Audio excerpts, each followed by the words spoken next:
Right, okay, folks. Here for the second episode in the life story of Nozipho. We had a fantastic morning yesterday with her, and looking forward to the second episode this morning. So, welcome on board, everybody. And Nozipho, let's just get straight into it. So, over to you.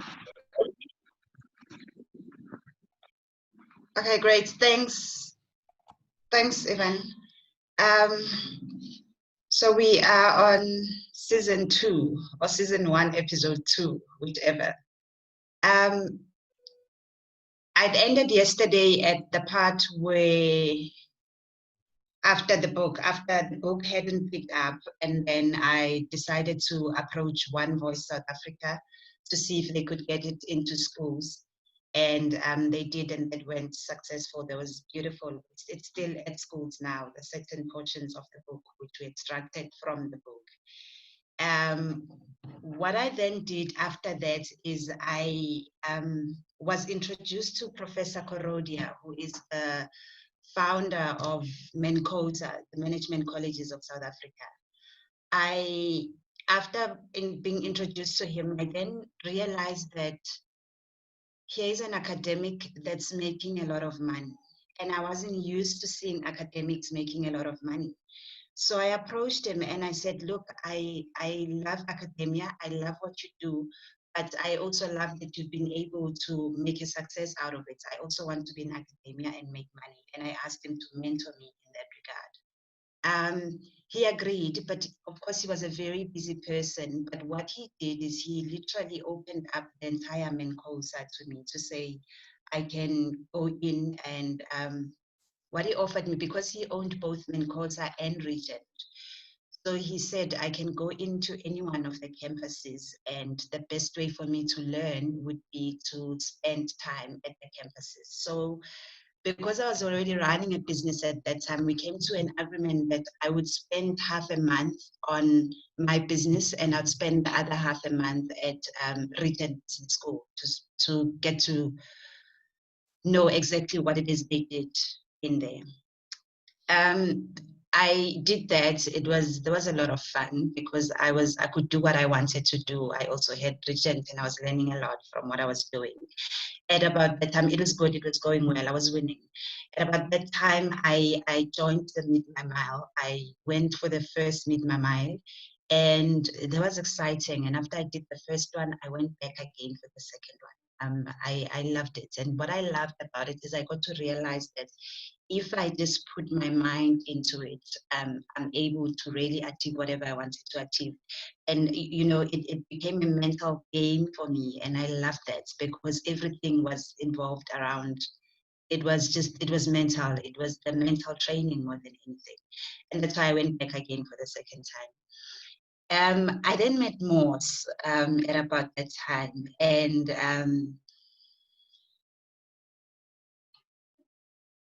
lovely guy. And what then happened is after meeting him, we were in a long distance relationship, and I was still in Durban, he was in the Free State, but it was working. I then at some stage got hijacked. At that time I was already doing projects in the Free State.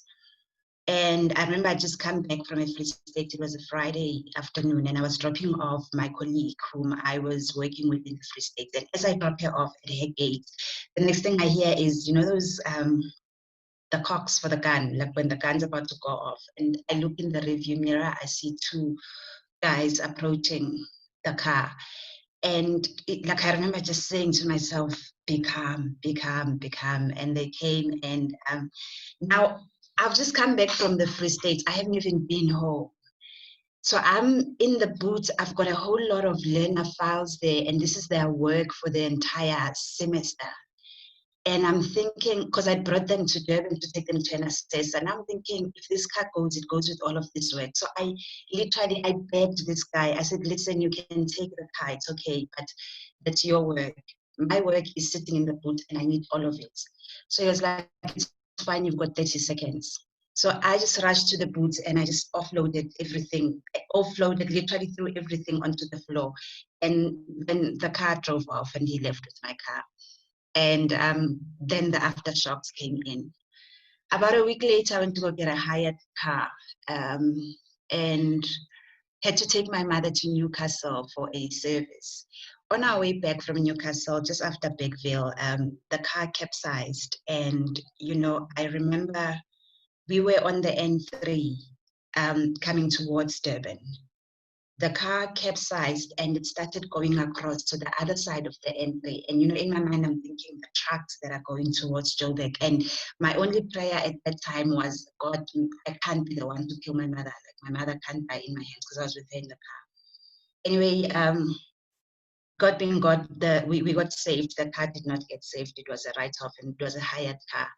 And I remember on my way back from that, it's now about 3 a.m. in the morning. The process took forever because we had to wait for the car hire company. It was just, it took a while.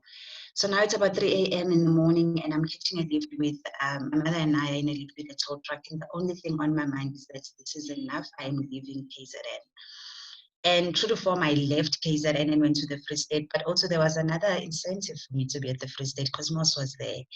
And went into the Free State. After about 3 months, we decided to rather stay together. So I left my place and we moved in together. And he went home, he paid lobola, we had an engagement party. It was good, life was good. I was winning, it was me and him, and we were happy. It was awesome. And he was really an all-rounder. He was everything, because we were equally yoked spiritually. We were in the same business. His business was training, my business was also training. So we decided to then rather stick to one company, and that was his, and my company took a back seat at that time. Not the best of decisions, but I was in love. So everything just looked good. It looked amazing. And Moss was a businessman in his own right, a very, I hadn't met a businessman like Moss. I was fascinated watching him do business. It was fascinating. And how he structured his business was he would go out and look for the business. He'd go out and get the deals. I'd come back, and when he brings the deals home, then I'd make sure that they're executed. And it was beautiful. It was working. And sometime in about 2016, Moss had an accident. And after the accident, we went into the hospital, and they checked him and they said everything was fine. But as time went on, it became clear that things were not really fine, because he started losing a lot of functionalities, and a lot of it had to do with his mental capacity started deteriorating. And I remember there was a time where for a good 3 months he couldn't hear nothing, his ears just shut out. And we had to go get those earplugs, and it worked for about a couple of weeks. Then it wasn't working again, and eventually we went to go get an operation. And after a while, he gained his hearing back. But the mental function just kept on deteriorating. And the doctor was explaining how it had something to do with the myelin sheath, and something of his had snapped during the accident. And now there was issues with the transmission of messages in his brain. It was terrible. At night, he'd literally go into a fit. His entire body would fit, and he wouldn't be aware. And I'd be there by myself, scared, because I think, oh my word. And in the morning when he wakes up, you'd have no clue of what just happened. And it got worse. And as that happened, we started getting frustrated, and then we'd fight a lot. And I'd remember again that this is a problem that we're dealing with. And after a while, we then found a doctor who was going to be able to do it. I mean, we'd go to the doctors, and doctors would be amazed that he's walking, because they'd say, you shouldn't even be walking at this stage. So our life revolved around doctors and hospitals for, a long time. Then he started picking up, and it looked good. And one time as he was taking a bath in the morning, he just collapsed in the bath. And I got help, got him out, took him to a hospital. He was there for about 2 weeks. He came back home, stayed for another 2 months, and he was okay and back in his spirits again. But what this then meant was that I had to be more active in terms of the business. And after he was better, I remember I was in Rustenburg and I call him and he says, and he had taken me to Rustenburg, so he was all good. I was going to spend a week there. And when I call him after classes, after training on the Monday evening, he says he's not feeling well. He wants to go to the doctor. Then he says the doctor is admitting him. So on the Wednesday, I make my way back home. And the 2nd of September, 2018, he passed away. And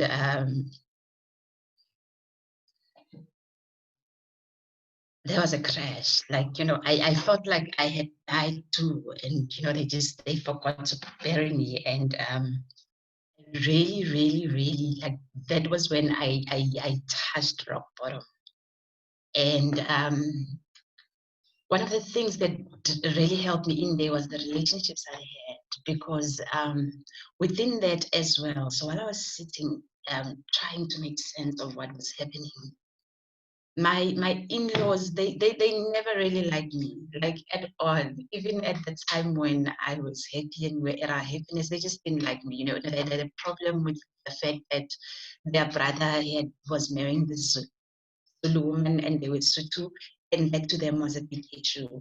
And because he was the most successful in his family, they felt they were going to choose what he or who he must be with or whatever. But they really didn't like me. And in their mind, I was there. I mean, they'd call me things like I'm a gold digger. Those words would just be thrown around in my presence. They talk about gold diggers while I was there, obviously referring to me. It was never a pleasant situation, and no matter how hard you tried to control that, the family just didn't like me. And so what they did when he passed away is they took everything. Everything. In fact, the entire week prior to the funeral, I was sitting dazed and not even sure what was going on. I was at my lowest. And they were sitting as a family planning how they were going to take me down. And I still can't make sense. Anyway, that's what they did. And I had to decide whether I was going to focus my energy on fighting that, because remember, these guys took all the cars, they literally chased me out of my house. And I found myself with nothing. I literally left with a bag. And I stayed with my sister for about 3 months. And one of the people that was very instrumental there was my friend Paul and my sister and my mom, because in everything that happened, I mean, I remember I now suddenly didn't have a salary even, because by the Monday after the funeral, when I went back to check, they even changed the ownership of the company, of course fraudulently, but they did that. And Mpho, bless her soul, literally took me as one of her staff, because at the end of every month she was literally providing for me. And which meant a lot, because I was in a situation where I didn't have a cent. I couldn't do anything. I was crippled because I was in so much pain. And during the time that I stayed with my sister's very strong spiritually. And one of the things she kept on saying to me in the entire time, she kept on saying, Nozipho, you're probably at your weakest. The emotion you choose at the height of this pain is going to determine how your life moves forward. And she would drill that to me every day, every single day. And she'd be on some, forgive these people. And I'm like, I can't. Then I decided I wasn't going to spend my energy fighting these people. I still didn't have a lot of it because I was still grieving. So I thought the energy that I'm busy picking up, I'd rather spend at work. And I then left Joburg and went home to my sister. You'll note that every time I hit these crashes, I always go back home to mom. Like I went home, I spent a lot of time at home with my mom, close to a year. Just, mom had gone through a similar situation before, so it made sense to be with her. And the more I was at home, the more I was coming back to life, and the more I was making sense, and the more I went back to work. And one of the things I love doing is training. I come alive when I'm training, and you can see on that picture, that's me in one of my training sessions. And I then had this big, I was contracted by UNCTAD, the United Nations Center for Trade and Development, to do it's an Empretech program where you train entrepreneurs nationally around the country. And, you know, that sort of gave me my life back, because now I was able to go out and to see people and to laugh again. And I was doing what I was loving. I was, you know, training entrepreneurs, which is my passion, and I loved it. What I'd also done when I moved back to Durban is I sat on the desk and literally took a whole 6 months off to finish my dissertation, because of the business and Moss and everything else. My dissertation had been left unfinished. So in the first 6 months, I took the time off. I went back to the desk and I finished my dissertation, and then I went to work. And that was the comeback. I eventually moved from my mom's, and this is where I stay now. I love this place. It's beautiful. Literally in the mornings, before wisdom chats, I just wake up and get lost there by the trees. There's all sorts of fruit trees that you can find in there. It feels like I'm at a retreat every day when I'm at home, and I love that. And that's what brought me to where I am today. And in terms of what I'm going to do next, I'm looking at, these are my kids. This is my daughter Minnie and Zizwe, and you know, they're both obviously grown at this stage. So now I don't dictate how we spend time, they dictate how we spend time. So this is where my focus is now. My focus is also on you know, I find that I grew up as a farm girl, as I mentioned yesterday, and that's me in a farm, at the farm. And that house behind, that's the house where everything happened. That was my grandmother's house. And that's the car that got hijacked. And the older I grow, the more I want to go back to the farm life. And I want to start working on really being a farm girl again. I love that. And I've got plans of wearing one of these red jackets at some stage. So I just need to find energy and time to get that project going. And obviously to then focus on my spirituality and grow my company. My plans essentially are to look at something which would be within Asma Nimrod Consulting, my company, looking at something which would be at an entrepreneurial academy or something to that effect. So that's where I am now. And thank you for your time and for listening. And that's how I really got to learn to lean onto the wave and let it carry my weight up to now. Thank you. Wow, what can we say? Amazing story in Nozipho. And yeah, just blown away by your story, your courage, your you know, the perseverance that you've had to pull through all those difficult times in your life. So sure, what can we say? Just blown away. So fantastic, and really thank you so much for sharing that with all of us. Very, very powerful story. Okay, let's go. Who should we go to? Lee, let's come to you, seeing that you were late. I'll have to pick on you this one. Deeply moving, Nozipho.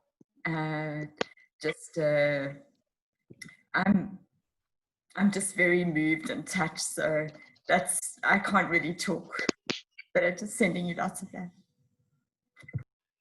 Yeah, I think it echoes probably the emotions of everybody, Lee. So yeah, absolutely amazing. So Mpulelo, let's come across to you.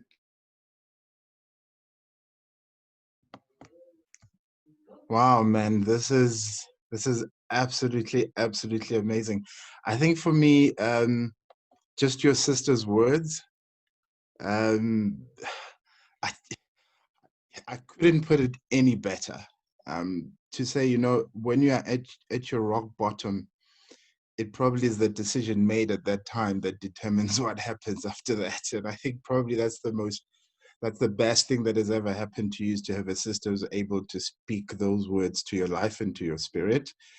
But I think secondly, what I find very interesting and fascinating about you, and it speaks to the things that I always think about, is that it doesn't matter how deep, how far, how rock bottom one hits, there's always an ability to come back. And I think that's what I take from your story, your ability to just bounce back.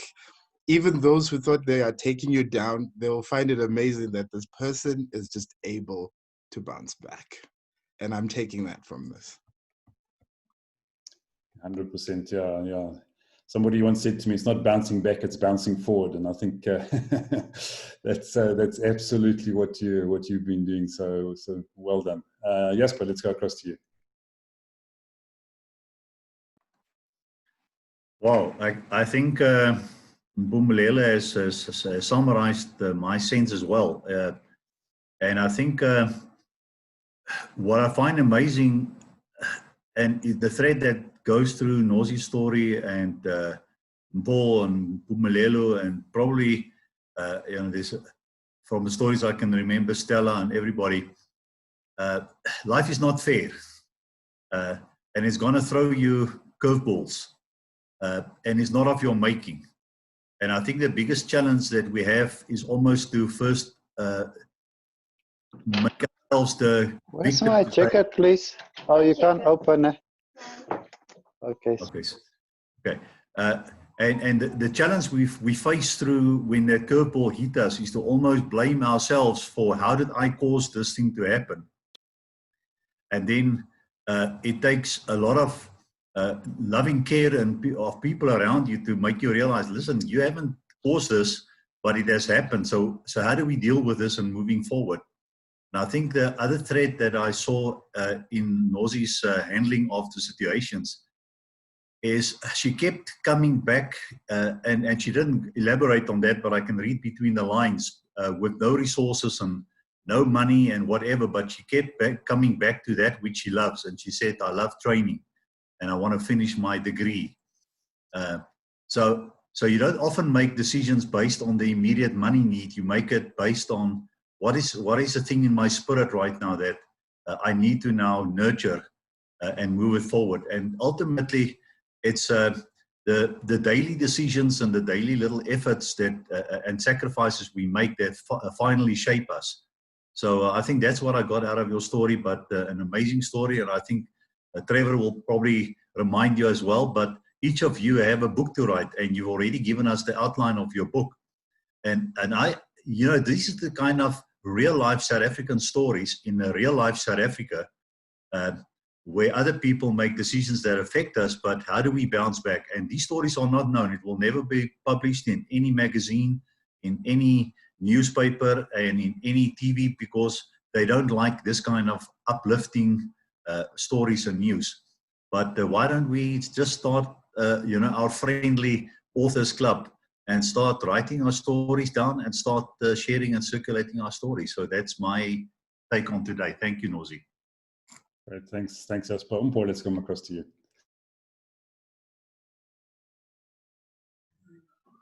Noz, I told you yesterday that this is just so beautiful, and I'm glad that you finally told your story. I've been incredibly privileged to have been part of this journey, and to just watch your power, unfold with every year that we go through. I told you yesterday that I've got such great admiration, and it is your ability to bounce back or bounce forward, like Ivan says. And you've had these curveballs being thrown left, right, and center, but you move through them with so much grace. You actually like float through them. Even when you're crying tears, it almost feels like they're just floating off your back. I don't even know how you do it. But it's one of those things that I admire about you. You've never been a victim. You've never looked at the situation and said, pity me. You always looking for a solution. And when they talk about look at, your value is probably determined by the 5 closest people you have in around you in your life, and you are one of those people for me, and that gives me so much wealth. And I'm really sorry about everything that you went through with Moz. I'm just happy that I was there for you during that time. Thank you. Great, thanks, Mpo. Kevin, let's come across to you. Okay, morning everyone. Yeah, well, so I don't know really what to say. I mean, I haven't known you all very long, and I've been here a few weeks, but the stories keep getting better and better, and it's inspiring to hear what you've all gone through.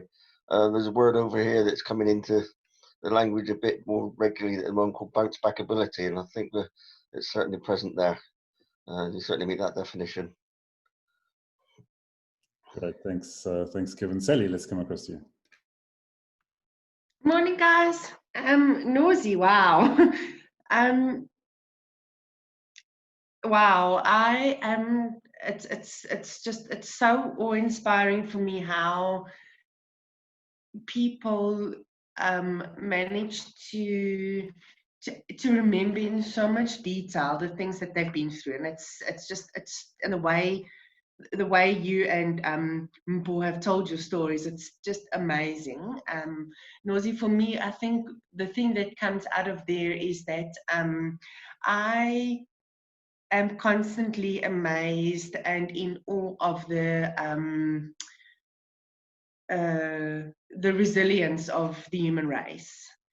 And you can either, I think you can either roll, sort of crawl in a corner if something bad happens to you and just sort of give up and let go. But it's amazing that you didn't do that. That you were so blessed. You're so blessed to have people in your life that you can, that are there for you. And I do believe that angels are sent along our paths in our lives. We don't always know for what reason, but yeah, I'm just in awe of the resilience of the women in this group. It's just amazing.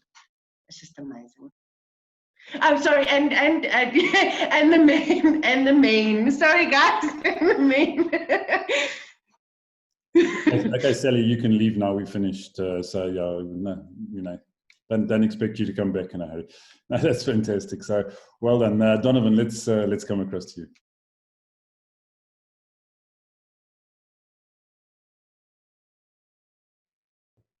Donovan, are you with us?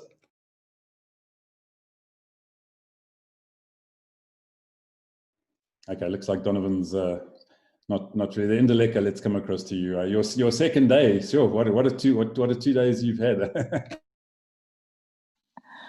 Hi, morning everyone. Wow, Noz. So I know Nozipho through Mpo, and it's only been a very short space of time, and I do know of Noz's story, but to actually hear her say it herself, I mean, we've been on trips together and stuff like that, but we have never really sat down and listened to the story in this way. The one thing that I've always admired about Noz is the first time I met her, she's got this very calm spirit. She's got this grace about her that makes you just, connect. And I relate to so many of her stories.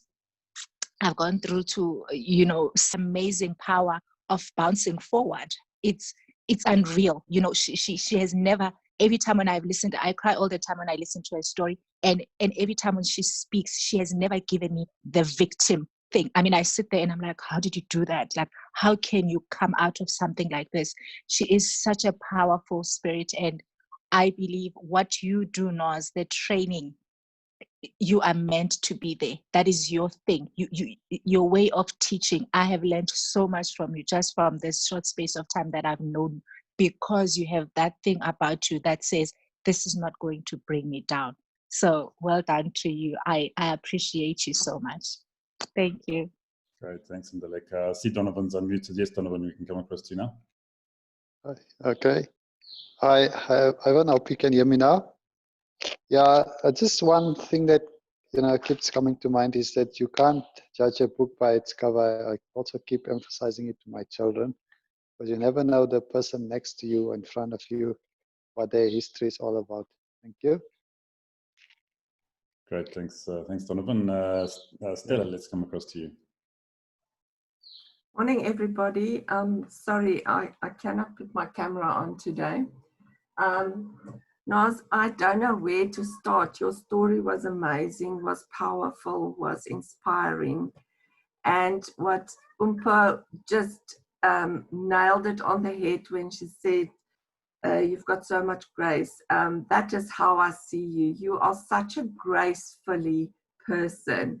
I'm sure you're somewhere in your bloodline there's royalty or something, because you you remind me like a princess, but not, you know, not in a princess, but royalty.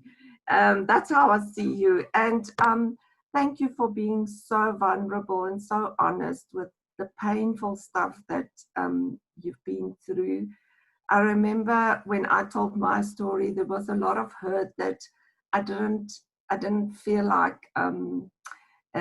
telling to everybody. And I know it takes a lot of courage to actually do that. And I want to commend you for that. But I felt your pain, and you are so powerful. And it's been so recent, the big loss that you had with Moss. And yet you're so strong and you carry on. And I know you're still going to do amazing things, girlfriend. You carry on, and thank you for your wonderful friend Umpo that was there for you. It's in times when you're really at your lowest that you realize who's your true friends. And I know the quality that Umpo is also, the type of person she is. And Nozi, just hang in there, and you're gonna still, and one day I'm gonna stand there and say, oh, this famous woman, I know her. So you go, girl. Thank you. Yeah, we better all get autographs quickly before it breaks, because fantastic. Thanks. Cecile, let's come across to you.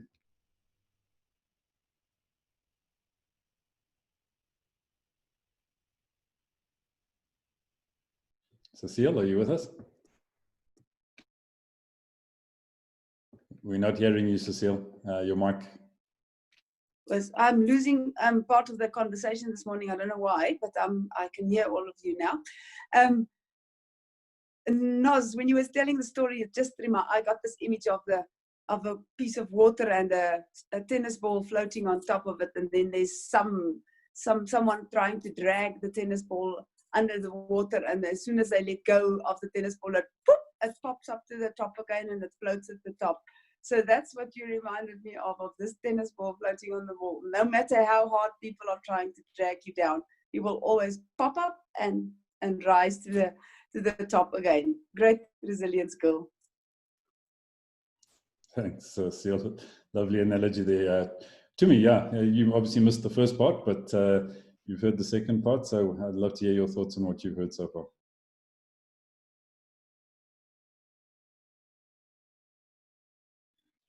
Tumi, are you with us?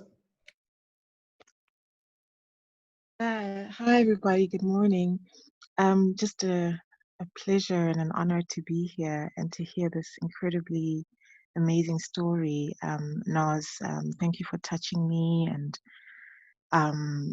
I echo what everybody else has said here. Just in awe of how you are just so strong and resilient, and just believing in yourself. And I just feel like you're a miracle, a living miracle of what's possible.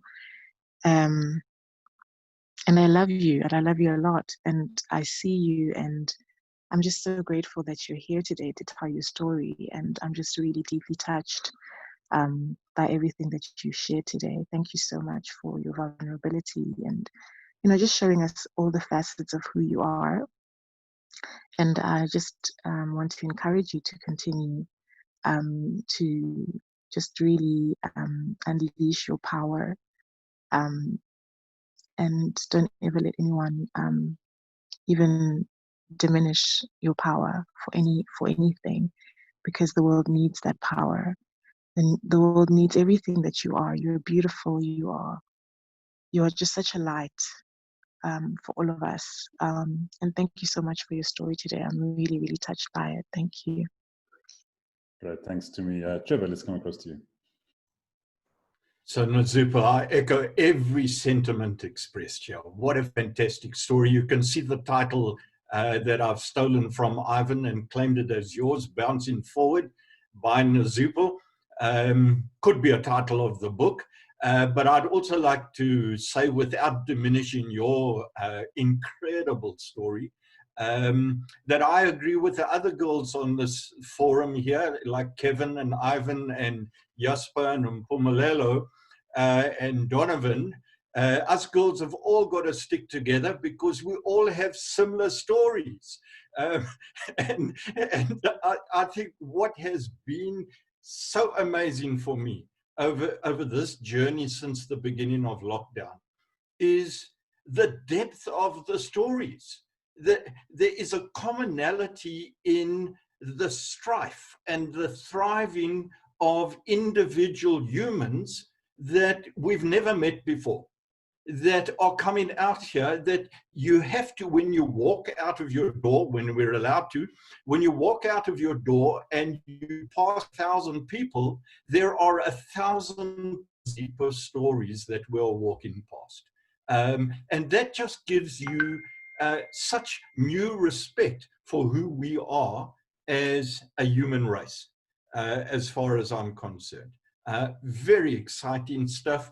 In the depth of your despair, I was so inspired. I think that's the only word. And it was probably by the bobbing tennis ball or the Super Bowl bouncing forward that came out of your story, Nozipho. So you've got a big place in this world to tell that story, and so does everyone else, not to diminish yours. Fantastic morning. Thank you. Great, thanks, Trevor. Right, Lee, I think a final word from you, then we can, Mpo, yes, yeah, let's come across to you. So I don't want to direct this message to just you, Lee, but I think it's for everyone at Wisdom. So there's now 4 people in my network who are here, and these are people that are very close to me and that I've strategically selected. And there's a good reason as to why all 4 of us are here now. It's because, you know, when I look at everyone in this network, everybody has got something so big, so powerful, so precious to share with the world. But it's just that structure, having that lift up or that nudge in the right direction. And for myself, Lee, I'm grateful for the role that you're playing in my world, in my life. Trevor, I'm grateful for the words you've said to me. Jasper, the things that I've heard you say. So these meetings are, for me, I want my network to come out of this and take their, let the gods come in to take their rightful place. I have these conversations with them all the time, that we have to take our rightful place. And I hope that Wisdom's Mpumi, Ritumeti, Nozipho, Ndilega will be that place where we found the structures, we find the support we need to take our rightful place. It's time. Wow, thanks, Mpo. Yeah, absolutely. I think I can't agree with those sentiments, one, and really appreciate you inviting all these amazing people to our forum and joining in on on these discussions, because yeah, absolutely powerful stuff, and really appreciative of everybody and everybody's participation in this. So really appreciate that, and yes, I think can't agree with you more. I think we're building something incredibly powerful. I think this is the foundation, and love to see everybody be part of this going forward into the future, because I think it's a platform that can really develop a powerful role in today's society, in today's world, with these stories and these experiences. So really thank you so much for that.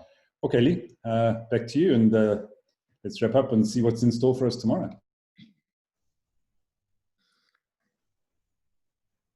I still feel a little bit lost for words, just really, truly awe-inspiring. I think the theme that I would like to follow through with tomorrow revolves around the word strong. And what does it mean to be strong? I think there's there's this thing in there's so much that can drag us down.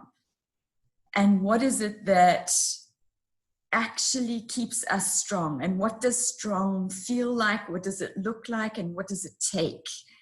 So that's what I'm inviting us to think about tomorrow, and to share some ideas and stories around the strength of being strong. So I look forward to, yes, it's all about muscles. So I look forward to seeing you, hearing from you all tomorrow. Yeah, amazing. Thanks, everybody. Have an amazing day. Have a good one. Go well. Thanks, everyone. See you tomorrow. Cheers.